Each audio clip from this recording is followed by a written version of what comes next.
എല്ലാവർക്കും നമസ്കാരം. നമ്മൾ കുറച്ച് നാളായിട്ട് കുറേ പ്രോഡക്ട്സ് എല്ലാവർക്കും സൊല്യൂഷൻ ആയിട്ട് കൊടുക്കുന്നുണ്ടല്ലേ. അതിലൊരു സൊല്യൂഷൻ പറഞ്ഞു കൊടുത്തിട്ട് റിസൾട്ട് ഉണ്ടായിട്ടുള്ള ഒരു ആളുടെ നേരിട്ടുള്ള റിസൾട്ട് കേൾക്കാനാണ് ഞാൻ ഇന്ന് വീഡിയോ ആയിട്ട് വന്നിട്ടുള്ളത്. അപ്പോൾ മുട്ടുവേദനയ്ക്കും ക്ഷീണത്തിനും കൊടുത്തിട്ടുള്ള പ്രോഡക്ട്സിൻ്റെ റിസൾട്ടാണ് നമ്മളിന്ന് കേൾക്കാൻ പോകുന്നത്. അപ്പോൾ അത് ഉപയോഗിച്ചിട്ടുള്ള മീര മാഡത്തിനോട് തന്നെ നമുക്കതിൻ്റെ കാര്യം ചോദിക്കാം. മീര മാഡം നമസ്കാരം. നമസ്കാരം. എന്താണ് മാഡം നമ്മുടെ പ്രൊഡക്റ്റ് ഉപയോഗിച്ചിട്ടുള്ള റിസൾട്ട് ഒന്ന് പറയൂ. എന്തായിട്ടാണ് നമ്മളെ സമീപിച്ചിട്ടുണ്ടായിരുന്നത്? എന്താ മുട്ടുവേദനയായിരുന്നു, അതിന് നല്ല മാറ്റമുണ്ട്. ക്ഷീണത്തിന് മാറ്റമുണ്ട്.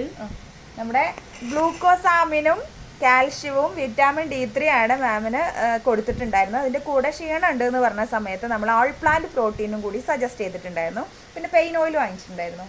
വേദനയ്ക്ക് തേക്കണം ഇല്ല. അപ്പോൾ എന്താ മാഡം വർക്ക് ചെയ്യണത്?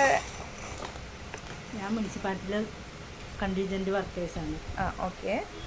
ഇപ്പം എങ്ങനെയുണ്ട് നമ്മുടെ പ്രോഡക്റ്റ് ഉപയോഗിച്ചതിന് ശേഷം? നല്ല മാറ്റമുണ്ട് അല്ലേ? കാല് നല്ല പെയിൻ ഉണ്ടായിരുന്നു ആദ്യം? നല്ല ഉണ്ടായിരുന്നു. ഇപ്പോൾ നല്ല മാറ്റമുണ്ട്. അപ്പോൾ എല്ലാവരോടും മുട്ടുവേദനയൊക്കെ ആയിട്ട് ഡോക്ടേഴ്സിൻ്റെ അടുത്തൊക്കെ പോയി സർജറി ഒക്കെ പറയുന്ന ആളുകളോട് എന്താ പറയാനുള്ളത്? എന്താ പറയുന്നത്, സർജറി ചെയ്യണ്ട, നമ്മുടെ പ്രോഡക്റ്റ് ഉപയോഗിച്ചാൽ മതി. അത്രയും റിസൾട്ട് ആയിട്ടുണ്ട് മാഡത്തിന് അല്ലേ?